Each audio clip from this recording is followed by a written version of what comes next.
get some business news for you now on the programme. Brian Quinn is on set with me. Good morning, Brian. You're going to be starting us off here in France, where we are day one of this second lockdown, and the economic impact of all of this is expected to be severe, isn't it? That's true. The French government expects economic activity to fall by around 15% during this second lockdown, and that's the most optimistic outlook. The French economy tanked by some 30% during the first lockdown this past spring. Paris is hoping that lighter restrictions this time around will soften the blow, as factories and construction projects are not required to shut down. Still, the government is rolling out a 15 billion euro support plan for business, with 7 billion going to the country's furlough scheme that pays idled employees 84% of their salaries. 6 billion going to a solidarity fund of direct aid for small and medium-sized companies, with 1 billion each for reducing social security charges and helping pay commercial rent. Well, as ever, hospitality workers and the self-employed are likely to be hit the hardest. Here's what Economy Minister Bruno Le Maire is offering them.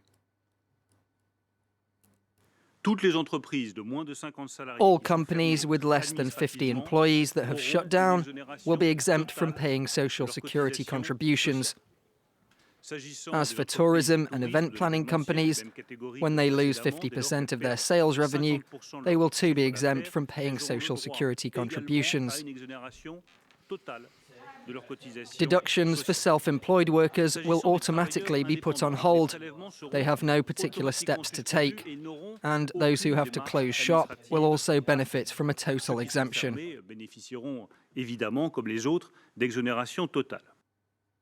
France's economy minister there. France, though, of course, not the only country in Europe shutting economic activity down. Brian, this all, of course, within the midst of a second wave of Covid-19 on the continent. Indeed, our neighbors as well. Germany, the cultural, leisure, and hospitality sectors, they're all under order to close as of Monday.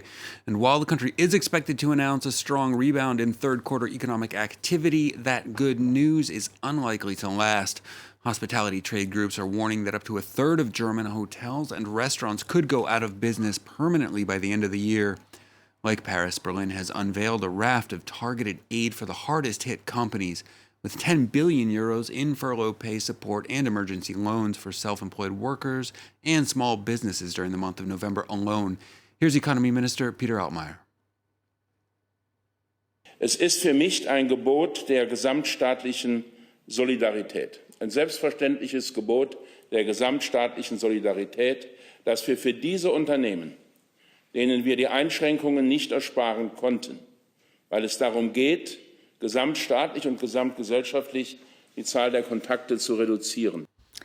Now, many small and medium businesses around the world have suffered hugely in the wake of coronavirus. Brian, you're here to tell us that big tech is making big bucks. Small surprise there. In fact, America's top tech giants released their latest quarterly earnings Thursday, and business is indeed booming, with heavy hitters like Amazon and Google revealing that the crisis has actually given them a boost, as more and more consumers rely on online services instead of traditional brick-and-mortar stores. Camille Nedelik has the details. As the world went home and got online, global tech firms turned out to be the big winners of the coronavirus pandemic. The quarterly combined profit of Apple, Alphabet, Facebook and Amazon has hit $38 billion. Amazon sales in the third quarter surged by 37% as compared to last year, and profits tripled to a record $6.3 billion. This as families increasingly turned to online shopping. But Amazon warns that the COVID-19 crisis has also cost the firm some $2.5 billion. Facebook saw users jump 15% from last year, although its North American users dropped, which the company warns is a longer-term trend. As businesses return to spending on online advertising after a dry spell in spring, Alphabet, the parent company of Google, saw profits jump by almost 60% to $11 billion. At Apple, things are less rosy, but the firm says its 20% drop in iPhone revenue is due to buyers holding out for the latest 5G-enabled iPhone. Both Alphabet and Facebook warned that despite strong quarterly gains, 2021 could be a difficult year as the effects of the pandemic continue to be felt. And lawmakers threaten to take action against big tech over competition concerns.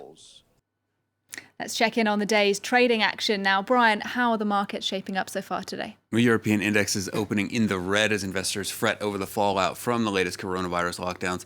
Signals of new stimulus from the European Central Bank to come next month. Not enough to keep markets afloat Friday. London down around 0.2%. Paris down nearly 0.9%. Frankfurt down around 1.1% at the open. Asian indexes marking significant losses on Friday as well. That 16% drop in iPhone sales sent shares in Asian Apple suppliers tumbling. The Nikkei in Tokyo down around 1.5%. Shanghai in similar territory. Hong Kong's Hang Seng down over 2%, while the Kospi in Seoul down a full 2.5% at the close. Brian, finally from you, Amazon has come to Sweden and it's off to a bit of a rocky start. Yes, indeed. The e-commerce giant Swedish outlet is its first in Scandinavia, and it's true that it has not made the best impression so far.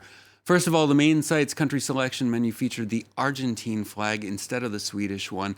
Then there's the translations, which appeared to have been run straight through an internet translator without much human oversight. The Nintendo Switch console listed as the Nintendo Circuit Breaker, and that is one of the few mistakes that are clean enough to repeat on this family channel for N24. Many of those translations ended up as rather vulgar anatomical references. Indeed, I will let our viewers research that for themselves, as I can't repeat them here on air. Plenty of Swedish observers pointing out that it probably wasn't even worth Amazon's trouble to do it in Swedish, since, as I can attest, most Swedes actually speak better English than us native speakers. Yeah, so, that is definitely true. What a story to end business. Brian, Indeed. Thank you very much. Sure.